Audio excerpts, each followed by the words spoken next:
High সবাইকে, আরেকবার আমি লাইভে এলাম তোমাদেরকে কিছু কথা বলার জন্য। তোমরা জানো আমি একটা জায়গায় গেছিলাম, আমি সবে বাড়িতে এলাম, মানে এই জাস্ট ঢুকেছি, এখনো ফ্রেশ হইনি। ভাবলাম যে মানে এইভাবেই একটা ভিডিও করি, তারপর ফ্রেশ হব। অনেকটা রাত হয়ে গেছে এখন। তোমরা আশা করি অনেকেই আমার লাইভটা দেখেছো। আমি এরকমভাবে উত্তেজিত হয়ে কোনো দিন সোশ্যাল মিডিয়াতে এসে এরকমভাবে কোনো দিন আমি লাইভ করিনি, বা এরকম সময়ের সম্মুখীনও আমি কোনো দিন হইনি, এই প্রথমবার। তো আমি সবে এলাম ঘরে, গেছিলাম একটা খুব সুন্দর জায়গায়, খুব মজা করেছি। আর আমার ওখানে অনেক বন্ধুরা এসেছিল, সবাই একই কথা জিজ্ঞাসা করছে কি হয়েছে কি হয়েছে। ওরাও আমার লাইভ দেখেছে, ভেবেছে হয়তো আমি যাব না, আমার মন খারাপ, বারবার ফোন করছে কি কারণে, এবার কি হয়েছে না হয়েছে আমি সবাইকে এক্সপ্লেন করতে পারছি না, মানে হাঁপসে যাচ্ছি, আমি পুরো ক্লান্ত হয়ে পড়েছি। যাই হোক, আমার যত বন্ধুরা আছো আমাকে বারবার ফোন করছো, আমি তোমাদের ফোন রিসিভ করতে পারছি না, কথা বলতে পারছি না, কিন্তু এখন আমি পুরো ঘটনা বলার মতো পরিস্থিতিতে নেই। তো সেই জন্য মনে হলো আমি একটু লাইভে আসি, তোমাদেরকে কিছু কথা বলি। এই কথা অনেকেই দেখেছো লাইভটা, আমার আগের লাইভটা, তা আশা করবো এই লাইভটাও তোমরা দেখো। এখানে আমি কিছু কথা বলি, সেটা হচ্ছে আগের লাইভটা আমি ডিলিট করে দিয়েছি কিছুক্ষণ আগেই, একটা কারণে। কারণ ওখানে একটা থার্ড পার্সন একজন ছিল, যার রিকোয়েস্টে আমি আর কি ডিলিট করেছি। যাই হোক, আমি কাউকে কষ্ট দিতে চাই না, এইটা হচ্ছে কথা। আমি কারোর চোখের জল দেখতে চাই না, আমি কাউকে কষ্ট দিতে চাই না। তো সেই কারণে একটা কারণ আছে, সেই কারণে আমি ডিলিট করেছি। কিন্তু এখানে ওই যে ওই মহিলা দুটো কোনো কারণ নয় আমার ভিডিও ডিলিট করার পেছনে, কারণটা অন্য কেউ কষ্ট পাচ্ছে, তো সেই কারণে আমি ডিলিট করেছি ভিডিওটা। আমার সভ্যতা ভদ্রতা, আমি একটা ওই গ্রামের বউ, এবং যে গ্রামে আমার শ্বশুর বাড়ি, আমার শ্বশুরের মান সম্মান সব কিছু দেখে আমি আমার লাইফটা ডিলিট করেছি শুধুমাত্র একটা কারণে। সেই কারণটা আমি বলতে পারছি না, কারণটাই যদি বলি তাহলে লাইভটাও ডিলিট করার কোনো মানে হয় না। যাই হোক, আমি লাইভটা ডিলিট করে দিয়েছি একটাই কারণে, আমি কারোর কষ্ট বা চোখের জল বা কারোর অসুবিধার কারণ হতে চাই না। কারণ চাই সবাই সুখে থাকুক, সুখে একটা মেয়ে যখন বিয়ে করে বা নতুন জীবন শুরু করে, আমরা সবাই চাই সেই মেয়েটা যেন, মানে আমি চরম শত্রু হলেও চাই সেই মেয়েটা যেন সুখে থাকুক, শান্তিতে থাকুক। যাই হোক, সেই জন্য কারোর চোখের জলের কারণ যাতে না হয় আমার কথাগুলো, সেই জন্য আমি লাইভটা ডিলিট করে দিয়েছি, কিন্তু সেভ করে রেখেছি। দরকার হলে আবার ছাড়বো বা লাইভ করব দরকার হলে।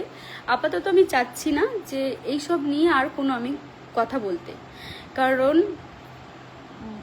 চাই না, ভালো লাগছে না নিজের মানসিকভাবে। আমি খেতে গেছিলাম, কিছু খেতে পারিনি, সেই দুপুর 1টা নাগাদ খেয়েছি, তারপর থেকে আর কিছু পেটে নেই, এতটাই মন মেজাজ খারাপ। খাবার পার্সেল করে নিয়ে এসেছি, এখনো খিদে নেই।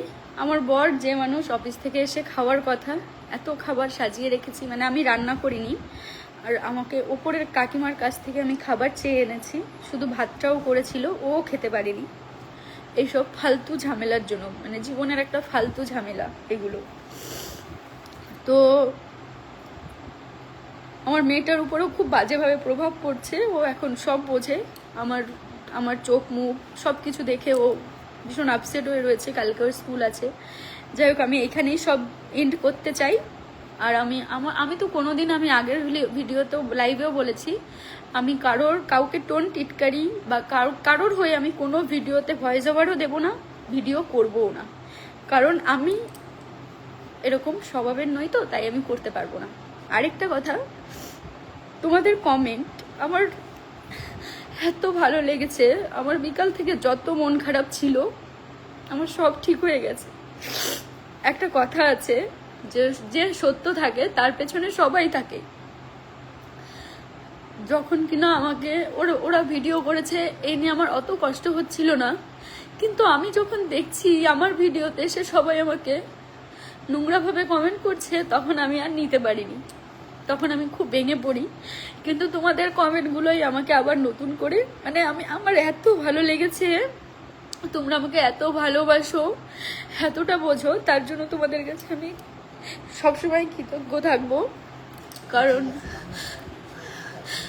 কারণ আমি যেটুকুনি তোমাদের জন্য ছোট থেকে অনেক তুচ্ছ হয়েছি, আমাকে অনেক ছোট করে কথা বলেছে অনেকে। আমার একটা পার্সোনাল কারণ আছে, সেই কারণে আমি কোনোদিন মানে আমার জীবন শেষ হওয়ার আগে আমি কোনোদিন বলবো, যেহেতু তোমরা এত বছর ধরে আমাকে দেখছো, আমি ভাবি ফেসবুক থাকলে হয়তো আমার মেয়ে একদিন বড় হবে, নিজের পায়ে দাঁড়াবে, তার বিয়ে হবে, আমি তখনও ভিডিও করব, আমি তখনও দেখাবো। যাই হোক, আমার একদম শেষের জীবনে যখন আসবো তখন আমার অনেক পার্সোনাল কিছু ম্যাটার আছে, আমি তোমাদের সঙ্গে শেয়ার করব, কিন্তু এখন আমি করব না। তো এই হচ্ছে ব্যাপার। আর তোমাদের এত ভালোবাসার জন্য মানে আজকে আবার নতুন করে ইচ্ছে হবে ভিডিও করার, নতুন করে সব ইচ্ছে হবে, কারণ তোমাদের কমেন্টের মাধ্যমে তোমরা বুঝিয়ে দিয়েছো, তোমরা সবাই আমার পাশে আছো, এবং তোমরা যে আমাকে বুঝেছো। আমি শুধু একটা কথাই আমার বরকে বলছি, যে আমাকে যারা আমাকে ভালোবাসে তারা আমাকে বাজে মহিলা বলছে, যারা আমাকে এরকম নোংরাভাবে কমেন্ট করছে, আমি এটা নিতে পারছি না, এটা আমি সত্যি নিতে পারছিলাম না। আজ অনেক দিন ধরে সহ্য করে করে মানে এই দেয়ালে না আমার পিঠটা পুরো ঠেকে গেছে। ওরা অনেক টোন কেটে কেটে ভিডিও করে এই করতো, আমি সেগুলো আমারই ফ্রেন্ড যারা তারা পাঠাতো আমাকে, হয় না, এই দেখ তোর নামে কি বলেছে, এই দেখ তোকে মিন করে বলেছে, আমার হাঁটা, আমার ড্রেস, আমার কথাবার্তা, আমার খাওয়া দাওয়া, কি করেনি কপি, কি করেনি কপি, সেটাই হচ্ছে কথা। সব কিছু করেছে, আমি শুধু দেখে আমি নিজের চুপচাপ থাকতাম, যে আমি কিছু আর কি বলবো না, আমি কিছু করবো না, কারণ আমি চাইনি এসব নিয়ে কখনো সোশ্যাল মিডিয়াতে এসে ভিডিও করতে। আমি কারণটা তোমাদের আগে বলেছি, আমার একটা ইমেজ আছে, আমার মেয়ে একটা মান সম্মান আছে, আমার হাজব্যান্ডের মান সম্মান, সব কিছু মিলিয়ে আমি চাইনি। আর তাছাড়া আমার কারণ নাম নিয়ে যে ভিউজ পেতে হবে বা কোনো কন্টেন্ট ক্রিয়েট করার জন্য আমাকে কাউকে ছোট করতে হবে, এটা আমি করবো না কোনোদিন। হয় আমি শাক ভাত খাচ্ছি আমি দেখাবো, ভিউজ হলে হোক, হয় আমি মাংস ভাত খাচ্ছি, যাই করছি না কেন, আমি যা কিনছি না কেন, ভিউজ হলে হবে, না হলে না হবে, কিন্তু কাউকে নিয়ে মানে ফিডে থাকার জন্য কারোর চর্চা তর্ক বিতর্কের মধ্যে আমি যেতে চাই না। আমার অ্যানিভার্সারির সময় অনেক একটা তর্ক বিতর্ক হয়েছিল, এর আসল মা নয় বা এই নয় ওই নেই, তো এই নিয়ে আমি একটাও মুখ খুলিনি। ওটাও কিন্তু আমার কন্টেন্ট হতে পারতো, আমি ভিউজ পেতে পারতাম, আমি অনেক টাকাও পেতে পারতাম একটা ভিডিও থেকে, কিন্তু আমি করিনি, আমি পছন্দ করি না এইসব। আর আমার নিজের মা না, কি দেখে মনে হয় আমি কোথায় আছি, আমার মা বাবা আমাকে, যে মা, যাকে আমি মা বলি, সে আমার কোথায় কমা রেখেছে, কোথায় আজ আমার সঙ্গে আসে, আমার তার সঙ্গে ভালো সম্পর্ক, আমার দাদা বৌদি, আমি সেখানে যাই, এখানে কোথায় মনে হয় যে ওরা আমার নিজের মা বাবা না, সেটাই আমি বুঝতে পারি না। যাই হোক, এই নিয়েও তর্ক বিতর্ক হয়েছে, আমি কোনো দিন ফিডে থাকতে চাই না, কারণ একটা জিনিস কি, আমি চর্চার মধ্যে থাকতে সত্যি পছন্দ করি না। আমি নিজে কি খাচ্ছি কি কিনছি, আমার জীবনটাকে আমি ধরে রাখি, তোমরা ভালোবাসো, এটাই আমার কাছে অনেক ভালো লাগে। সে আমার ভিউজ হোক না হোক, এমন নয় যে এখান থেকে ইনকাম না হলে আমি না খেয়ে মরবো, হয়তো অনেক বেশি বিলাসিতা হবে না, মানে অনেক বেশি চাহিদা হবে না জীবনে, কিন্তু ঠিক আমার বর আমাকে খাইয়ে বাঁচাতে পারবে, ঠিক আমার মেয়ের পড়াশোনা চালাতে পারবে, সব কিছু করতে পারবে। হয়তো মানে বড় গাড়ি কেনার ইচ্ছে হবে না, হয়তো বড় বাড়ি এইসব বানানোর ইচ্ছা হবে না, কিন্তু ঠিক খেয়েই বেঁচে থাকবো। যখন ফেসবুক ছিল না, সব পূরণ করেছে আমার হাজবেন্ড, কখনো আমি অভাব বুঝিনি। তো সেই জন্য আমি কন্টেন্ট ভিউজের জন্য, টাকার জন্য আমি কাউকে ইউজ করব না, এটাই হচ্ছে আমার পার্সোনাল মতামত। যাই হোক, চলো তোমাদের কিছু কমেন্ট পড়ি। সবাই বলছো দিদি কেঁদো না কেঁদো না, মানে কান্না এইখান থেকে আসে, এখান থেকে কান্না আসে, কি করে চোখে জল চলে আসে বুঝি না। অনেকভাবে স্ট্রং থাকবো, কিন্তু সময় বিশেষ পারি না, সময় বিশেষ পারি না, খুব কষ্ট হয় আমার। যাই হোক, কিন্তু হচ্ছে তোমাদের যে কমেন্টগুলো আমি কন্টিনিউ মানে ওখানে গেছি, সবার সঙ্গে আমি সময় কাটিয়েছি, সবার সঙ্গে গল্প করছি, হাসি করছি, কিন্তু তাও মনটা আমার সবসময় ফোনের মধ্যেই রয়েছে। কিন্তু তোমাদের সবার কমেন্ট পেয়ে সত্যি আমার মনটা খুব খুব ভালো হয়ে গেছে, কারণ তোমরা যে আমাকে এত ভালোবাসো সেই প্রমাণ আমি পেয়ে গেছি, আর আমি কতটা সত্যি সেই প্রমাণও আমি পেয়ে গেছি। তো সেই জন্য আমার মন সত্যি এখন অনেক ভালো আছে, অনেক ভালো আছে, আমি ভালো আছি। শুধুমাত্র হয়তো এই যে চোখের জলটা এসছে, এটা তোমাদের ভালোবাসার কারণে, মানে আমি কেঁদে ফেলছি আর কি, একমাত্র তোমাদের ভালোবাসার কারণে।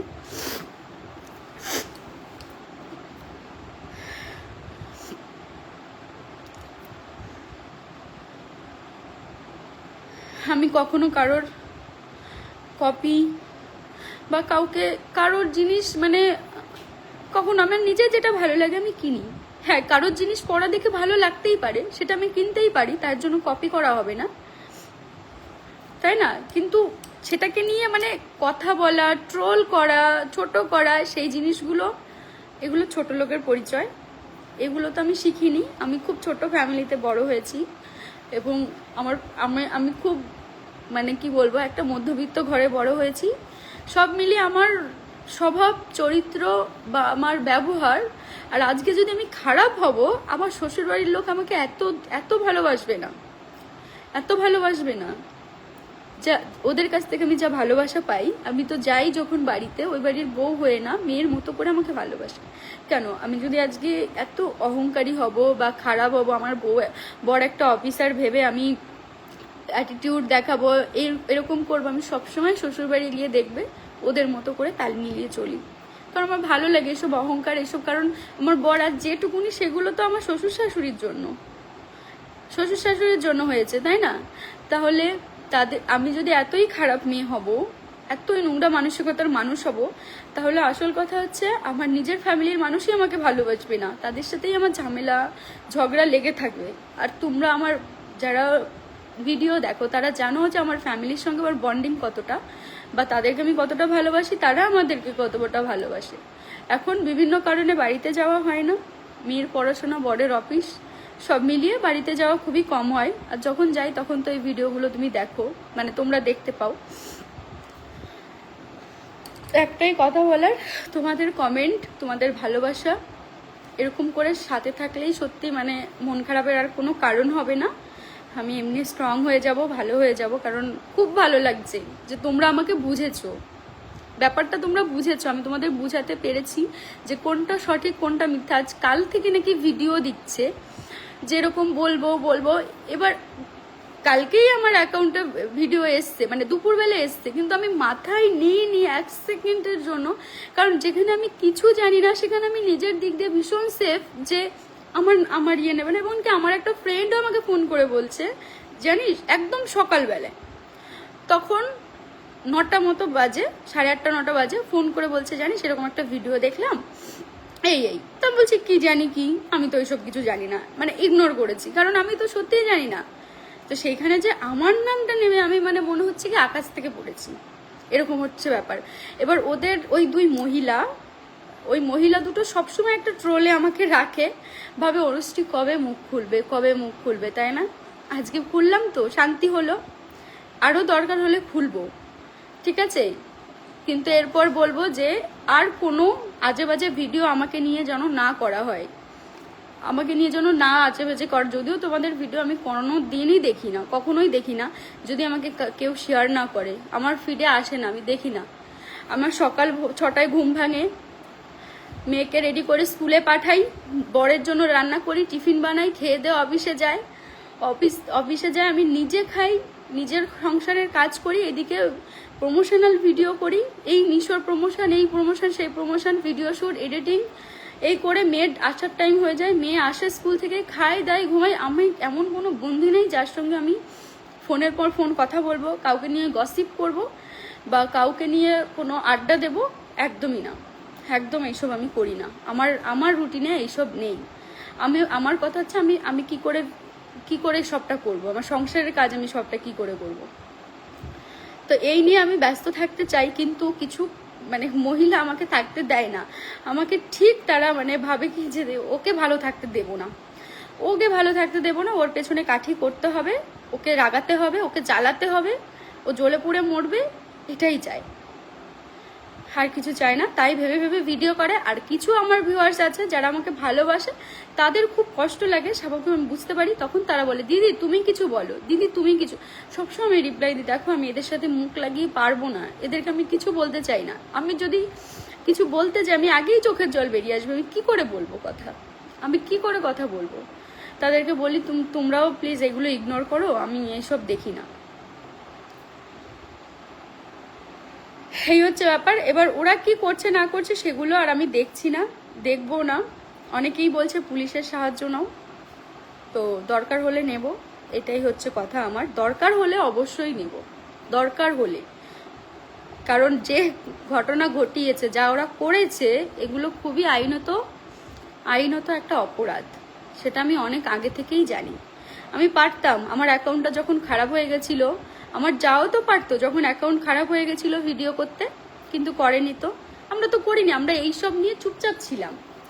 আমরা আমাদের মতো করে নীরব হয়ে থাকি, জীবনের সঙ্গে এত কিছু ঘটে যায় চুপচাপ থাকি, যে সব সোশ্যাল মিডিয়াতে সব কিছু বলার নয়, কারোর সঙ্গে এক্সট্রা ঝামেলা করতে যাব না। যাই হোক, সবাই বলছো এত এক্সপ্লেন করতে হবে না, তুমি তোমার মতো ভালো থাকো, আমরা তোমার পাশে আছি।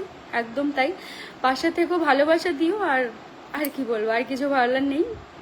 তো সবাই আমাকে এত ভালোবাসা দিয়েছো, অনেক অনেক ভালোবাসা তোমাদেরকে, মানে কি বলবো, তোমাদেরকে আমার মন থেকে অনেক ভালোবাসা, বড়দের প্রণাম। তোমাদের আশীর্বাদে, ভালোবাসায় হয়তো আমি আজকে ভালো আছি, এটাই আমি বিশ্বাস করি। তো যাই হোক, ওই লাইভটা তো আমি কেটে দিয়েছি, কি কারণে সেটা ফার্স্টে বলেছি। যাই হোক, তো ডিলিট করে দিয়েছি, একটা কারণ ছিল সেই জন্য। কিন্তু ওই মহিলা দুটোর কোনো কারণ ছিল না এখানে, এটাই বলার জন্য। কেউ ভাবতে পারে দিদি কি কারণে ডিলিট করলো বা কিছু, কিন্তু ওই যে কারোর চোখের জল আমি দেখতে চাই না, কারোর প্রবলেম হলে আমি সেটা সলভ করতে চাই, তো সেই জন্য আমি ডিলিট করে দিয়েছি। তাই মনে হলো তোমাদেরকে এটা বলি। আমি জাস্ট কিছুক্ষণ আগে বাড়িতে এলাম, ওখান থেকে খাওয়া দাওয়া করেছি, মানে কোনো রকমভাবে ঢুকছিলই না খাবার, মানে মনটা তো সবসময় এর মধ্যেই রয়েছে। আর এত প্যানিক করি আমি সব কিছুতে, মানে আমার এত বুকে এসে লাগে, কষ্ট হয়, আমি সহজে মানে মনে করতে পারি, আমি ভীষণ হাইপার হয়ে যাই, আমি শান্ত করতে পারি না নিজেকে, আমি মেনে থাকতে পারি না। চলো টাটা, সবাই খুব ভালো থেকো, এইভাবেই আমার পাশে থেকো, ভালোবাসা দিও। Love you all. তোমাদের ভালোবাসার জন্যই আমি আজকে হয়তো ফেসবুকে টিকে আছি, থাকবো, শুধুমাত্র তোমাদের জন্য। টাটা।